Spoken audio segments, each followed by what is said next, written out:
Hey guys, तो इस video के अंदर हम सीखने वाले हैं कि हम मिडिल टर्म स्प्लिटिंग कैसे करते हैं। सबसे पहले ये समझते हैं कि मिडिल टर्म स्प्लिटिंग आती कहाँ से है। मिडिल टर्म स्प्लिटिंग हम रूट्स फाइंड करते हैं। किसके? हम रूट्स फाइंड करते हैं क्वाड्रेटिक इक्वेशंस के।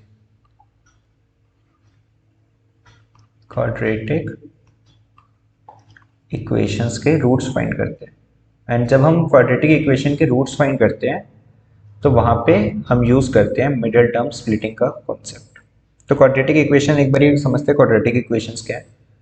क्वाड्रेटिक इक्वेशन होती है वो जिसकी कोई भी पॉलिनॉमियल जिसकी डिग्री 2, एंड डिग्री 2 होने का मतलब है कि जो उसकी हाईएस्ट पावर है वो हमारी 2 होनी चाहिए। अगर मैं जनरल इक्वेशन लिखूं,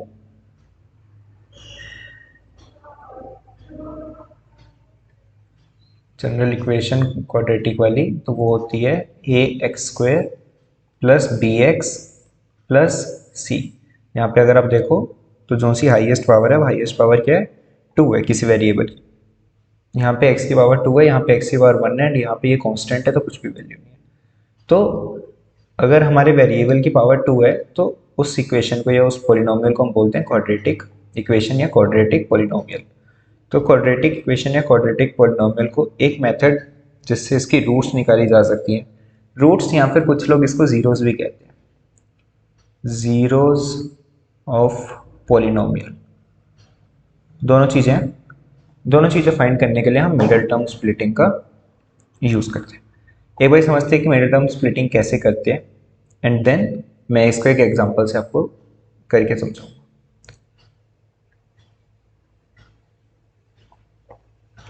सो लेट्स से कि मेरी जो इक्वेशन है वो है ax² plus bx plus c।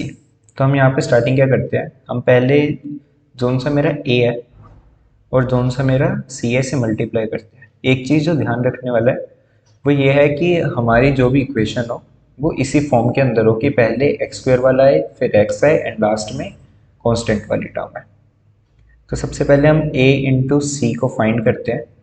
a into सी को फाइंड करके लेट से जो भी मेरा आता है उसको मैं d कह देता हूँ कि मैंने a मतलब a है मेरा कोफिशिएंट ऑफ x², इसको मल्टीप्लाई करा मैंने कांस्टेंट से,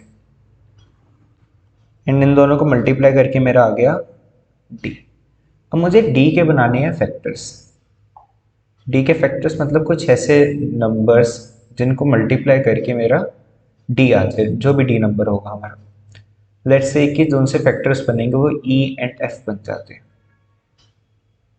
तो e मल्टीप्लाई f किसके इक्वल आना चाहिए? एक तो अगर मैं e और f को मल्टीप्लाई करता हूँ तो वो d के इक्वल आना चाहिए, एंड सेकेंडली अगर मैं e प्लस f करता हूँ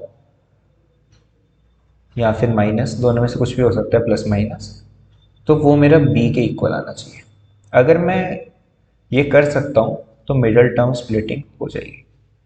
तो जो सी मिडल टर्म स्प्लिटिंग है वो आगे बस हमने अब सॉल्व करना है, इसके आगे चला। तो मैं एग्जांपल के थ्रू समझाता हूँ कि मैं क्या कह रहा था कि a इंटू सी करेंगे उसको d के इक्वल आएगा, d के फैक्टर्स बनाएंगे। सो हम एग्जांपल ले लेते हैं x² प्लस 5x प्लस 6।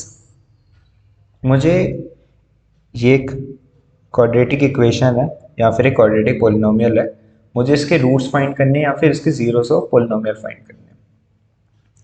तो इसको हम सोल्व करना स्टार्ट करते हैं। सबसे पहले मैंने क्या कहा था कि यहाँ पे हमारा जो भी a होगा, a क्या है? Coefficient of x²। Coefficient of x² मतलब जो भी वैल्यू मेरी x² के साथ लिखी हुई है वो कोफिशिएंट ऑफ x² बन जाएगा। यहाँ पे कुछ नहीं लिखा तो लेट से वो 1 है, एंड यहाँ पे कांस्टेंट क्या है? कांस्टेंट 6 है। तो सबसे पहले हमने करा 1 मल्टीप्लाई 6, तो मेरा आंसर आ गया यहाँ पे 6। अब मुझे 6 के फैक्टर्स बनाने हैं, मुझे ऐसे नंबर सोचने हैं जिन्हें मल्टीप्लाई करके 6 आता हो, कोई दो नंबर। तो हम सबसे आसान तरीका हम उनसे स्टार्ट करते हैं। तो 1 इंटू 6 इज 6, देन यहाँ पे नंबर बढ़ाते जाओ। 2 इंटू समथिंग इज 3। अब 2 के बाद 3 आ जाएगा, 3 इंटू 2 हो जाएगा, फिर 4 इंटू समथिंग नहीं आएगा, 5 इंटू समथिंग नहीं आएगा, 6 इंटू फिर से 1 आ जाएगा। तो ओवरऑल मेरे पास सिर्फ 2 ही फैक्टर हैं, 2 ही ऐसे पेयर्स होते हैं जिनको मल्टीप्लाई करके 6 आता है। अब मुझे इन दोनों में ये सोचना है कि क्या ये वाला पेयर लेना चाहिए या फिर ये नीचे वाला पेयर लेना चाहिए, ताकि जो मेरा आंसर है इनको प्लस या माइनस करके मेरा आंसर 5 आ जाए। तो इस वाले केस के अंदर हम दोनों ही ले सकते हैं, 6 एंड 1 भी ले सकते हैं। अगर मैं 6 माइनस 1 करता हूँ तो भी 5 आता है, एंड यहाँ पे अगर मैं 3 प्लस 2 करता हूँ तो भी 5 आता है। तो यहाँ पे हम दोनों केसेस ले सकते थे, लेकिन जनरली जितने भी केसेस होते हैं उनके अंदर कोई एक ही ऐसा पेयर होता है जिसके अंदर हमारा ये आंसर आ रहा हो। तो हम 3 प्लस 2 वाला ले लेते हैं कि 3 प्लस 2 मेरा 5 होता है। तो इसी चीज़ को मिडिल टर्म स्प्लिटिंग कहते हैं। मिडिल टर्म स्प्लिटिंग क्या थी कि जो सी मिडिल टर्म है, ये 5x वाली टर्म है, इसको मैंने स्प्लिट कर दिया। अब देखो इसे स्प्लिट कैसे करूँगा, एक्स स्क्वायर प्लस 5x को मैंने स्प्लिट कर दिया 3x प्लस 2x के अंदर। तो मैंने निकाला था ना 3 प्लस 2 5 होता है, तो बस हमने साथ साथ में एक्स एक्स लगा दिया, यहाँ पे भी एक्स एंड यहाँ पे भी एक्स एंड यहाँ पे भी एक्स। तो 5x को मैंने चेंज कर दिया 3x में एंड 2x में, एंड पीछे का 6 नॉर्मल चल रहा है। अब मुझे लेना है इनमें से कॉमन, तो कॉमन यहाँ पे एक्स स्क्वायर और 3x के अंदर कॉमन आ जाएगा x, एंड अंदर बच जाएगा मेरा x प्लस 3। दोनों टर्म में से पहली दोनों टर्म में से कॉमन लेना है, दोनों टर्म में से मैंने कॉमन लिया तो x बाहर आ गया एंड x प्लस 3 अंदर रह गया, प्लस का सिंबल बीच में। अब बाद वाली दोनों टर्म में से मुझे कॉमन लेना है, तो यहाँ पे जो कॉमन आ रहा है वो 2 आ रहा है, एंड अंदर बचेगा x प्लस 3। इतना सॉल्व करने के बाद अगर आपकी पहली ब्रैकेट एंड दूसरी ब्रैकेट सेम बन रही है तो इसका ये मतलब है कि आप क्वेश्चन सही कर रहे हैं। अब हमें करना क्या है इसके बाद हमारी यहाँ पे एक ब्रैकेट बन गई, एक यहाँ पे ब्रैकेट बन गई, जो दोनों सेम है। तो इस पूरी ब्रैकेट को मुझे बस एक ही बार उतारना है।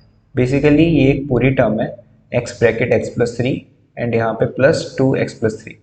इन दोनों में ये ब्रैकेट कॉमन है, इसलिए कॉमन मैंने बाहर उतार दिया, एंड जो बच गया वो दूसरी ब्रैकेट के अंदर x प्लस 2।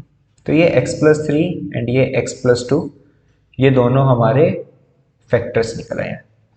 इन दोनों को फैक्टर्स कहते हैं, ये हमारे फैक्टर्स आ गए। अब मुझे फैक्टर्स से निकालने हैं रूट्स या फिर जीरोस ऑफ पॉलिनोमियल।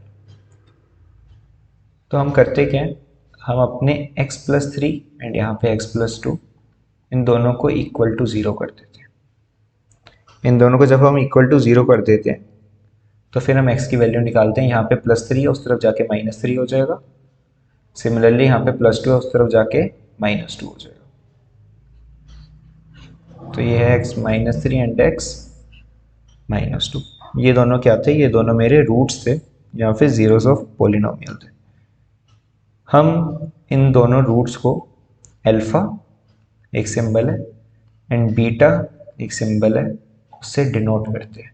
अगर कहीं पे लिखा होगा अल्फा एंड बीटा, तो ये अल्फा एंड बीटा क्या होते हैं, ये दोनों होते हैं roots of quadratic polynomial, roots या फिर zeros of quadratic polynomial.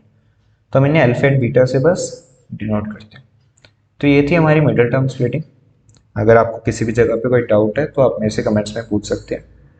I hope आपको वीडियो अच्छी लगी हो। प्लीज़ हमारा चैनल सब्सक्राइब करें। See you in next video.